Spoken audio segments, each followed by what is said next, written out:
Hello, everyone, and welcome to this webinar. This is our very first webinar for the European Theatre Lab, and we are happy that everybody had time today to join us from our offices in Berlin.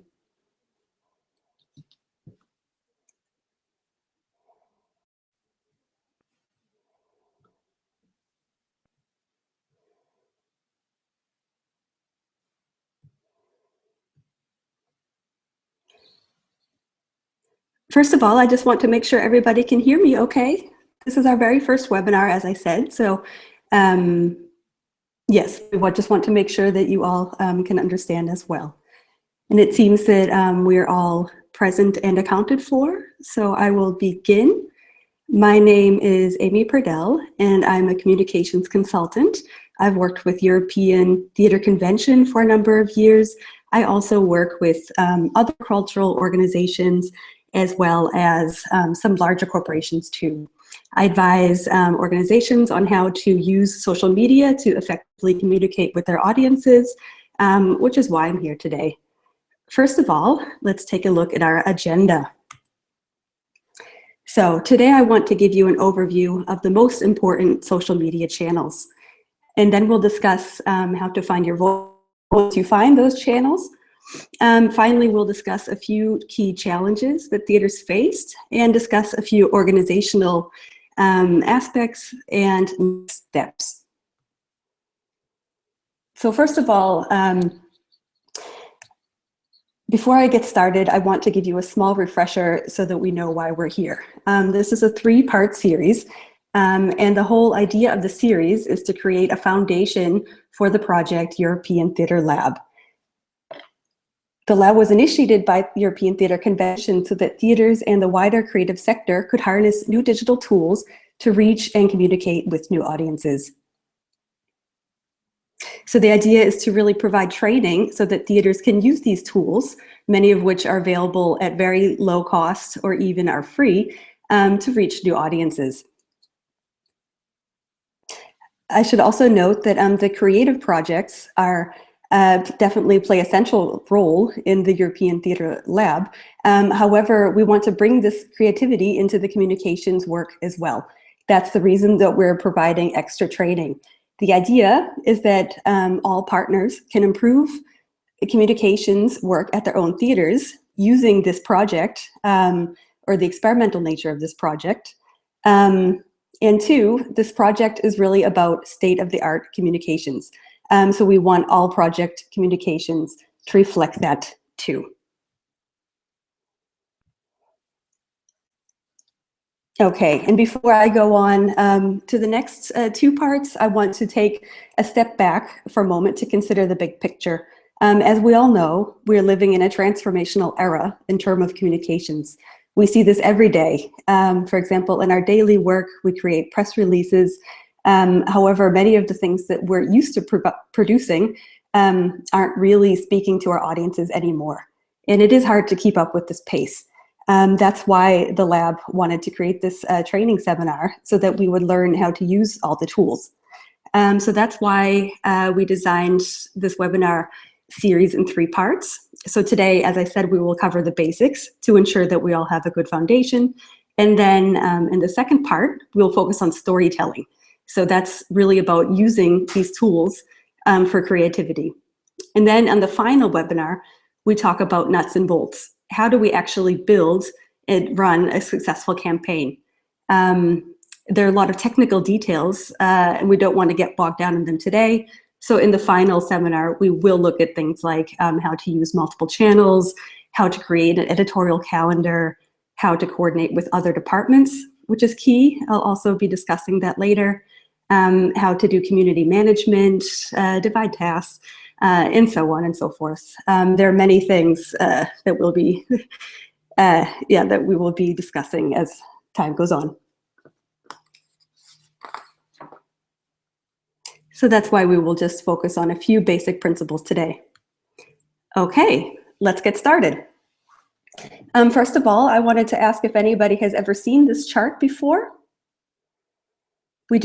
I want to mention that we have this live function.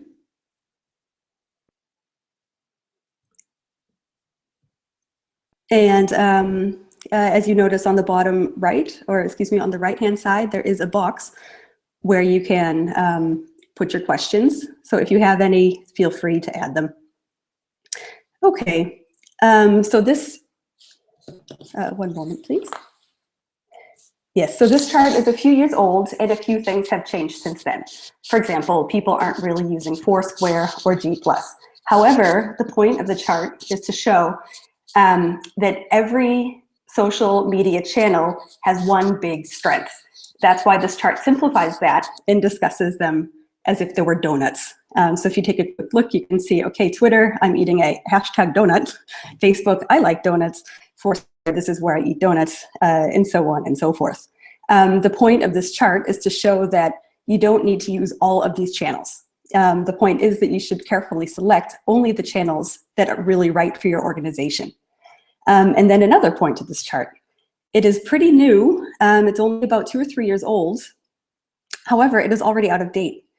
So that means that what we're working on and discussing today for social media might actually change in a year or two. So first we come to the channels that we will definitely need, at least for the time being, Facebook and Twitter. As you can see, let's go back to this chart quickly. When this chart was created, for Facebook, it says, I like donuts. At that time, it was the like function was the dominant feature on Facebook. However, times have changed. Facebook now integrates pretty much all of the functions of all of the other social media networks. And that's why we say that Facebook should usually be the basis for your social media strategy. There are always new trends and new channels that come along, but once they reach a critical mass, Facebook will usually add the functions to its own site. For example, on Facebook, you can add video, photos, any other media you have. Yeah, so you should really consider it your home in social media. And now we come to Twitter. We're all communicators and we need to reach journalists, not just our general audiences. Journalists tend to really be addicted to Twitter, so it's the best place to post news, links to press releases, statements, and so on. In practical terms, once you have produced content for Facebook, it is generally really easy to just adapt it for Twitter. We can discuss at a later webinar how exactly you would go about that, but that underlines our point of creating content once and then using it on multiple channels. Okay, and speaking of the multiple channels, after we've discussed what you definitely should have, namely Facebook and Twitter, let's go to the other channels. Okay, what should you have? How do you select these other channels? For this, I've created a chart of the main channels that people are using now. The key is to not do everything. This is the point where social media can become overwhelming for many people. Many organizations feel that they need to do everything. Okay, do we need Pinterest? Do we need LinkedIn? But really what organizations need to do is ignore that pressure and just focus on strengths. To really stand out on social media, you should do one thing really well. It takes time to establish a routine, build your community, and find out your strengths. That's why we should really look at this chart and consider all of the channels and consider your own strengths to determine what channels you should use. I'll just go through quickly. So the first channel, as we've discussed, is Facebook, which is really for everyone. Now we go to Instagram. I'm sure most of you know Instagram. It is basically a collection of curated images. It's really best to use if you have a strong aesthetic sensibility. The Instagram world is like a glossy magazine, an airbrushed, perfect world that you create. It's also purely visual, which is why it's generally suitable for theaters as well. However, to use it well, you should have photoshopping skills, photography skills, at least access to high quality images. And again, I should point out, once you start a channel, you need to make sure you maintain it. So it's a long-term commitment. So that's why you should really carefully select your channels before you launch them. Okay, and now we move on to YouTube. I'm sure everybody knows this already. What most organizations do is use YouTube to post 1 to 2 high quality image films a year, and then they leave it at that. However, before you start, you should consider whether you even need YouTube. For example, you can share videos on Facebook as well. So the question is, okay, do we want to start a YouTube channel? If we don't maintain it over time, that would be the most important thing, is to maintain it over time. For example, by using the social features on YouTube.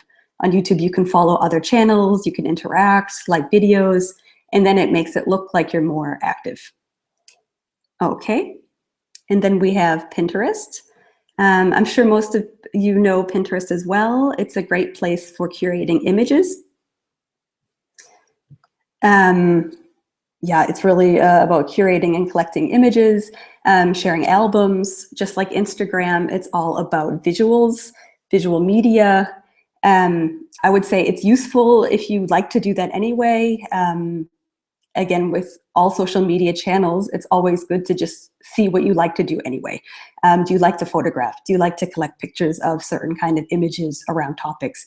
If you do, then it might be a good thing for your organization. However, Pinterest is not crucial. So then we get to Facebook Live. Facebook Live is just what it says. I'm sure you've seen it. It's basically a live streaming function, which is fairly new on Facebook.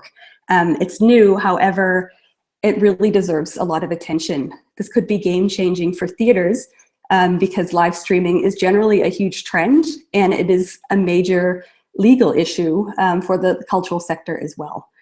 I recommend now that you try it out. You see who at your theater is comfortable on camera, what kind of situations could it be used for. Also, I should point out that Facebook is heavily pushing this feature. So if you're using a live feed, then they will make sure that it's a focus of your Facebook feed. So it does get a lot more attention than the typical posts. Yeah, for example, now you could consider ways to use it to get comfortable with live streaming. For example, could you find an actor, anyone at your theater who's comfortable with this kind of content? You could practice, create scenarios that would be good. For example, a quick interview backstage with the lead actor. These are the ideas that you should be coming up with and that we can work on later. Okay, in Twitter, I discussed this already as a must-have for PR. However, I should mention, while Twitter has images and live streaming functions, it really is about text. So if you have someone on staff who is really masterful at this kind of brief form, then you should think about focusing on Twitter. And then LinkedIn, I included this in the list because it's good to be comprehensive at our first webinar. But LinkedIn is really just a professional network. It's not about creativity or storytelling. It's about sharing more academic content. So I think it's, for our purposes, less relevant.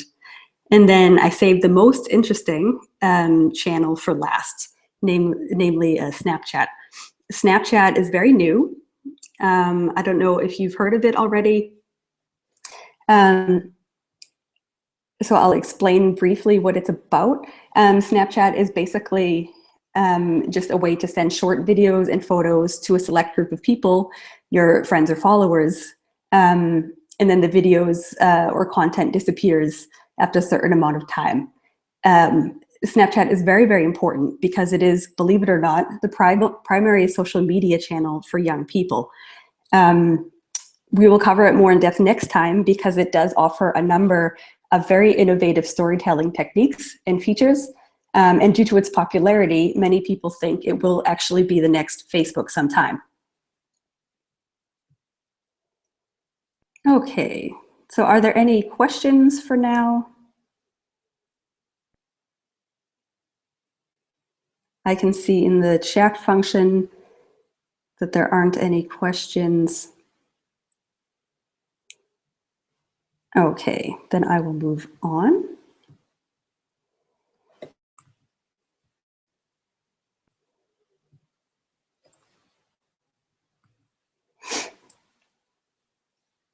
Okay, so now that we've gone through the main channels The question is, how do we communicate on them? So now I will briefly discuss a few key points about social media communications, because it's important to remember that every organization should communicate with a unified voice. The difficulty in social media is that you need to seem like a real human being. That means that many human emotions like honesty, irony, humor, these are all perfectly acceptable and actually necessary on social media. This is something that most institutions and organizations struggle with because they're accustomed to two other kinds of language, namely how to create marketing and press materials. So social media content is something new and requires a whole new voice. For example, social media is not just the place to dump other materials, such as press releases. Always ask yourself, okay, would a friend or colleague talk like this? Does this sound like a sales pitch? Does this sound like a press release? Or does it sound like something your funniest, most intelligent friend would say? That's what you want to aim for. Another important point to continue this metaphor of speaking like a human being is that interactions are necessary. That means answering questions, replying to your followers, using dialogue, and even questions whenever possible. This is really key, and this is another point that tends to overwhelm social media communicators because it tends to be that, that communications are one-sided. Most organizations just tell viewers, tell their users what they're up to, and they don't really interact. They say, okay, check out our next production, check out this, check out that.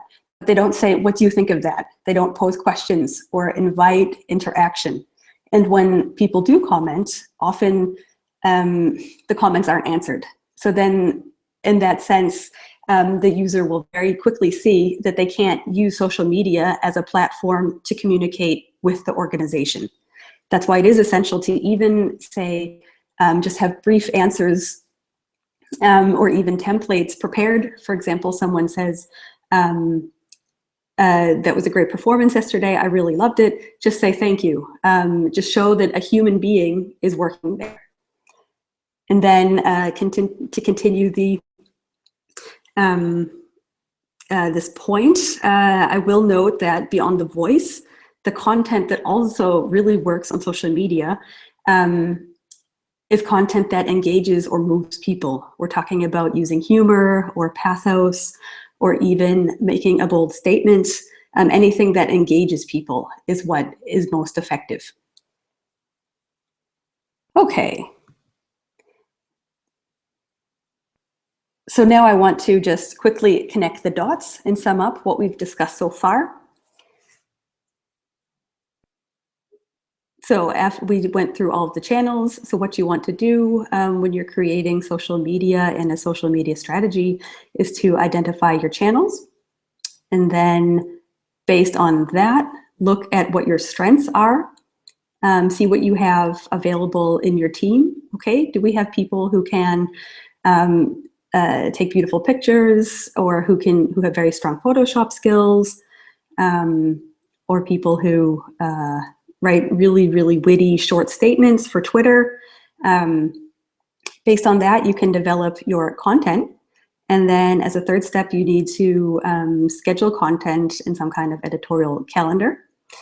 This helps in terms of keeping up with the pace and ensuring that you're actually maintaining the channels you have chosen. And then finally, it's very important that social media is not an island, but that you coordinate with your other departments, human resources, marketing, with the creative departments to ensure that the stage and your entire institution is a part of your social media presence. Okay, and now I will move on to a few real-world examples. So far, this discussion has been fairly abstract. However, I will quickly show you a few best practices and name a few names.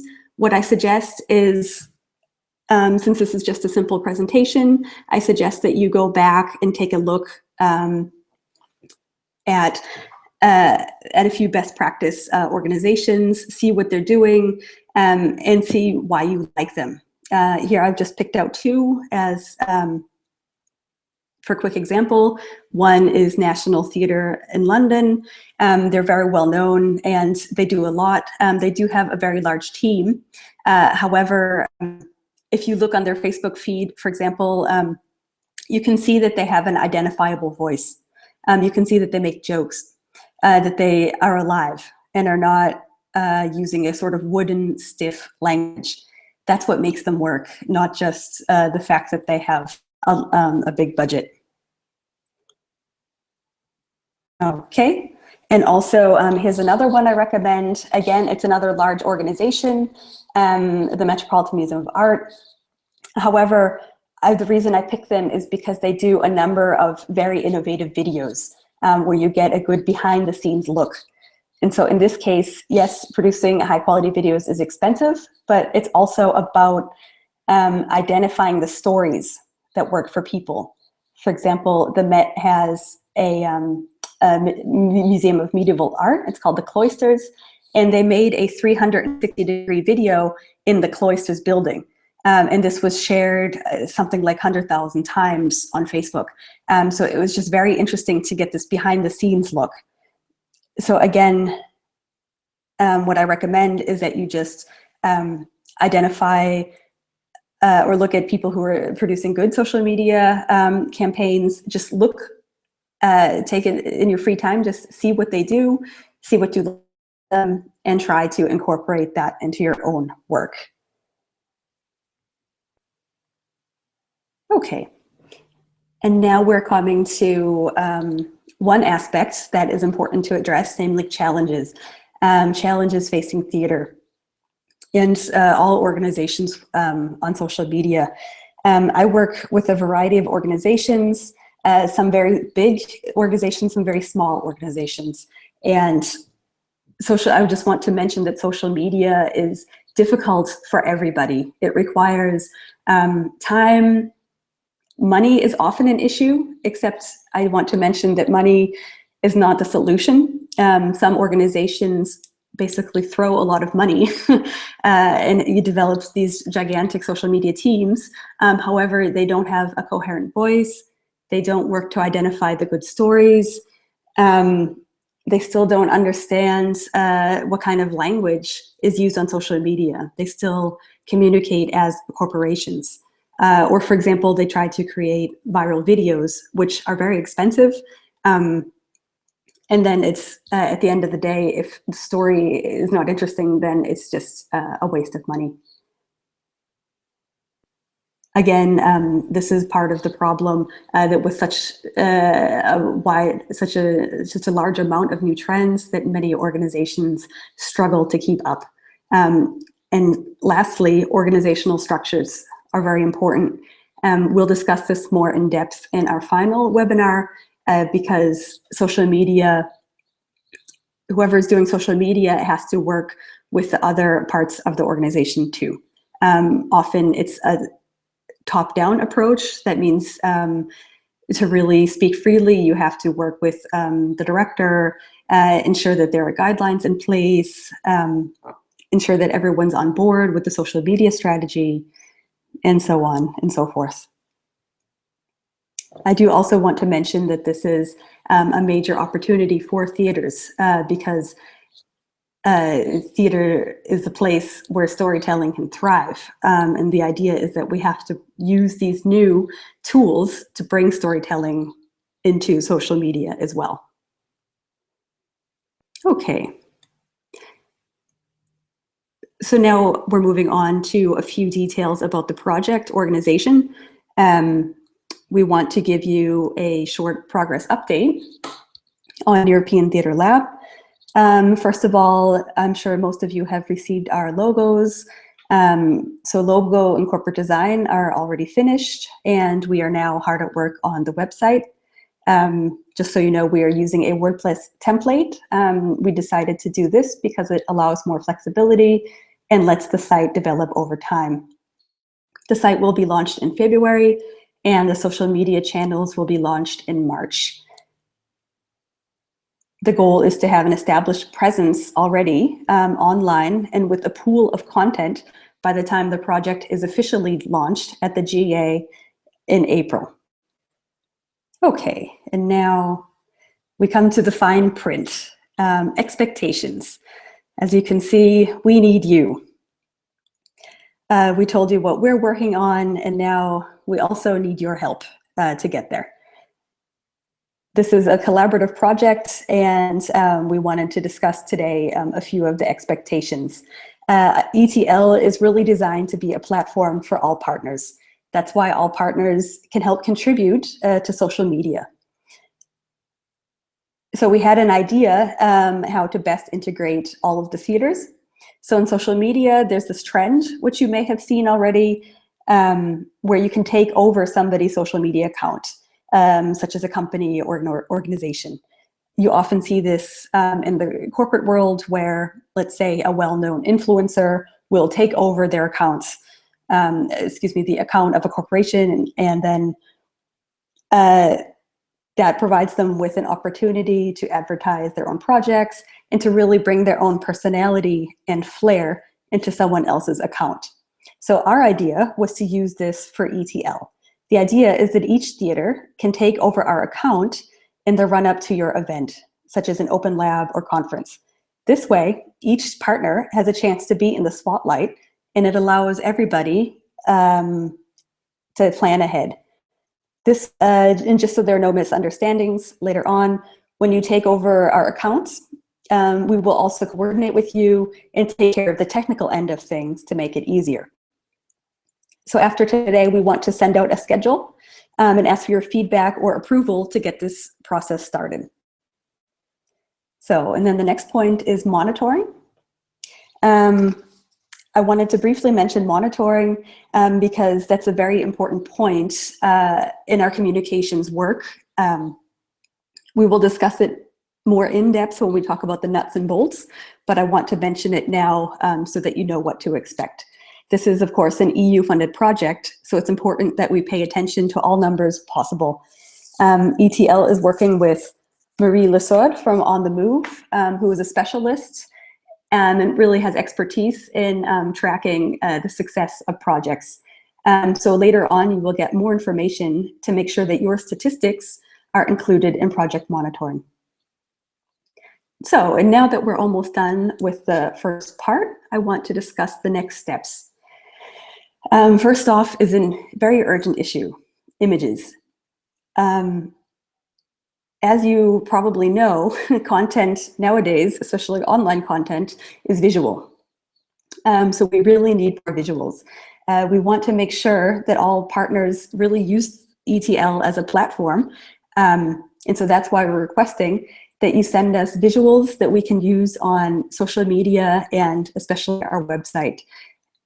We are very open with the subject of the photos in regards of the subject of the photos. The main thing is that the images are high resolution.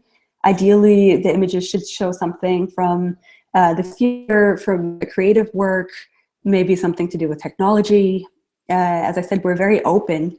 Basically, just send us any striking, high quality images you have, and we can use these to create a pool that we will then use throughout the project. So please speak to your other departments and send us whatever you can.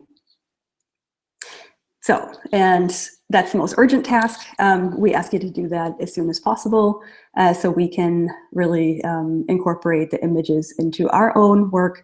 So, and then the next task would just be to brainstorm.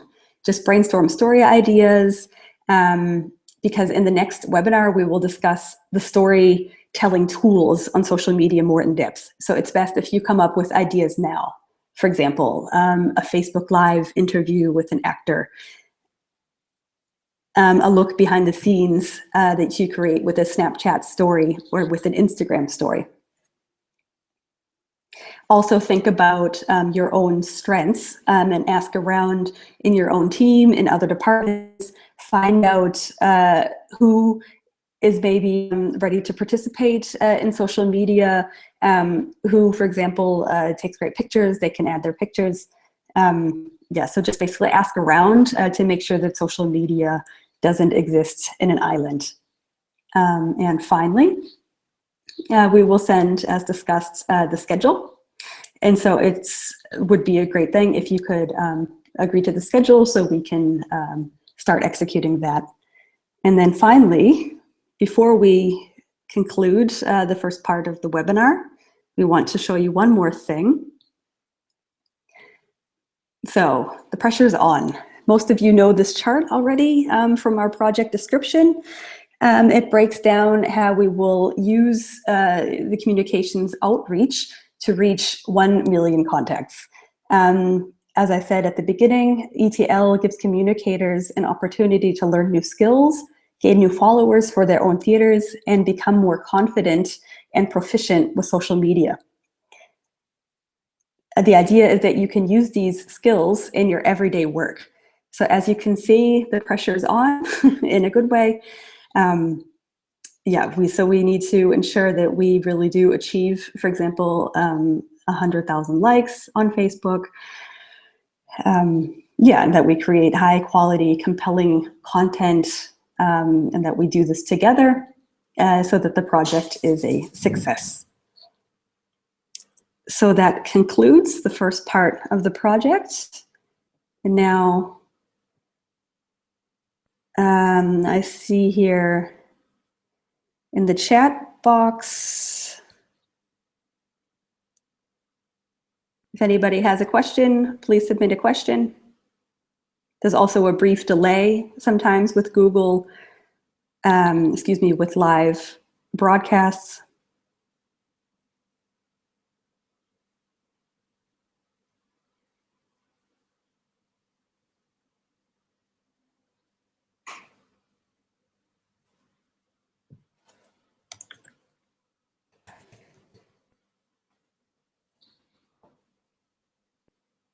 So I apologize for the dead air. However,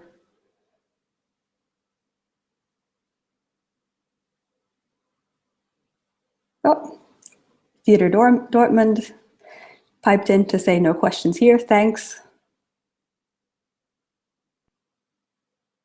And I can just mention that we're happy to send out this presentation at the end of today's session. Here's a question from Heidi Wiley.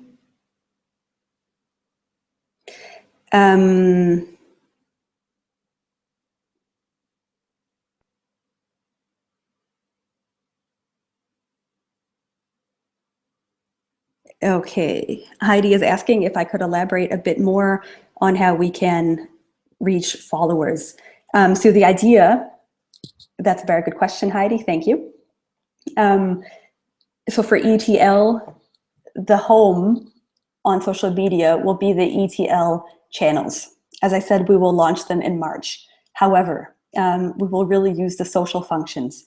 That means that when we grow, we expect the growth to spill over to the partners as well. The idea is that we grow together, that we can use ETL to really bundle followers from all the different partners, and that together we reach really a lot more than we could on our own. That's the idea of having the EU-wide project, is that we can really increase the scale and combine our efforts so that theaters can work together to share followers and to spread information, not just within the ETL network, but also in the ETC network. And because this project works with other organizations such as Ars Electronica, the idea is that we can also have gain more followers from these other partners as well in the advisory board, for example. I hope that answers your question, Heidi.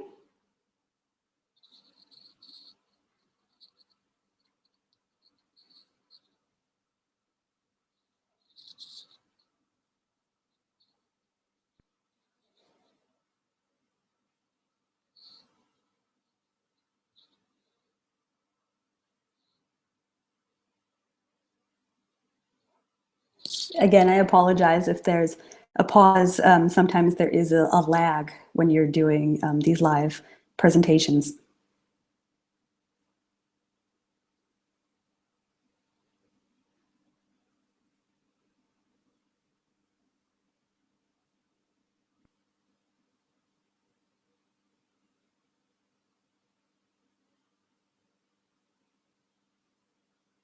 Okay, I would say if there aren't questions for now, oh, here's,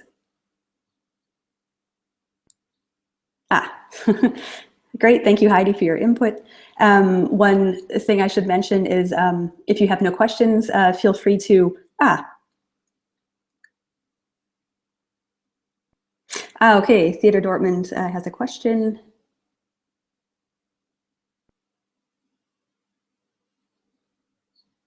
Okay, the question is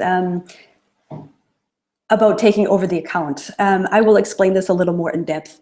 Basically, I would suggest something like a 2-week period. And during that time, we say, oh, for example, Theater Dortmund is taking over our accounts. This is just a sort of, as I said before, it's kind of a trend on social media. So it usually doesn't mean, for example, that you get access to the real accounts. It means that you are in the spotlight. That one theater will have a chance to really shine, to talk about their projects, not just for ETL, but maybe other projects which are relevant. And then it's a way to a more democratic way to allow everybody to have an equal time in the spotlight. But I imagine we can work out with each theater what that time period would be. I think something like 2 weeks before the event, 2 to 3 weeks.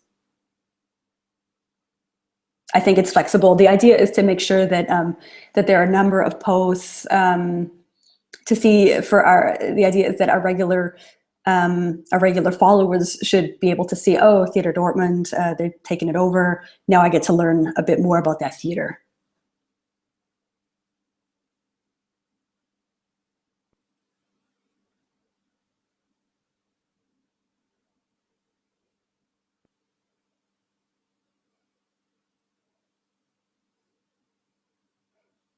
Okay, are there any other questions?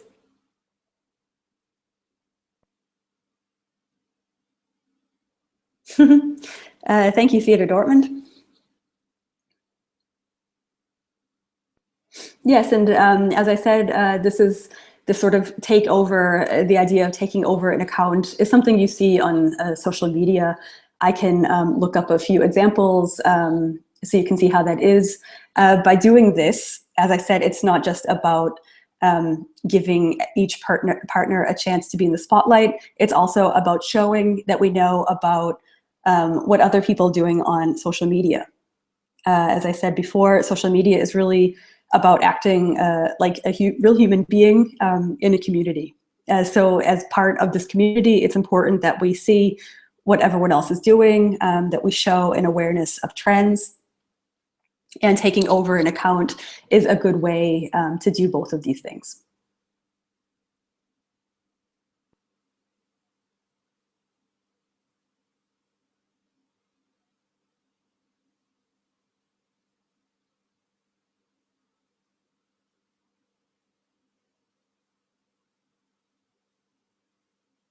Okay. I think, yeah, as I said, today was intended to give mainly an overview so that we all have the right base of shared knowledge. And then when we go do the next 2 webinars, we can explore some of these topics more in depth. Here we go. From Det Norske, excellent, will be visual with the subject. And I have to ask, I'm not quite sure. To answer Det Norske Theater, I'm not quite sure which subject you mean, if it's about taking over accounts, but the subjects of the next 2 webinars, the first one is about storytelling on social media. So we can also cover the idea of taking over an account more in depth there. And then the last webinar is on the nuts and bolts of running a successful campaign. So looking at technical details like community management, creating guidelines, working with other members of your theater, things like that. However, if anybody has any requests, anything that you really would like to see covered, would really like to learn more about, or something like a biggest challenge, feel free to give us, to send us your requests, and we are happy to incorporate that in our next webinar.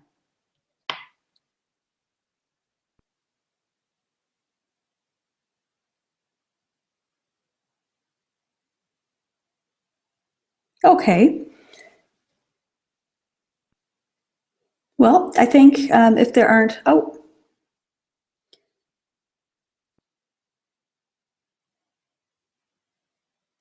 Okay, here's a request about scheduling.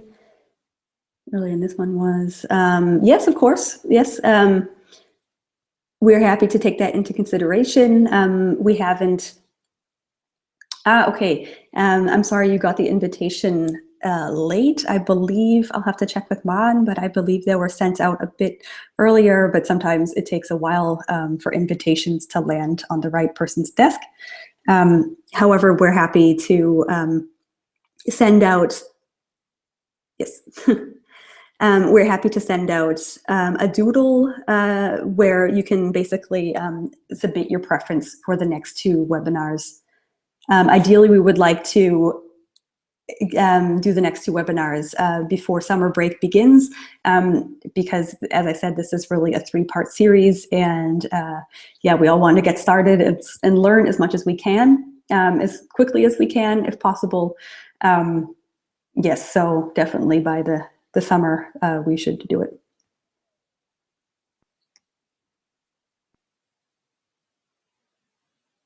Again, Mon will handle any scheduling and organizational details, and yeah, we will send out a doodle survey so you can let us know what your preference is.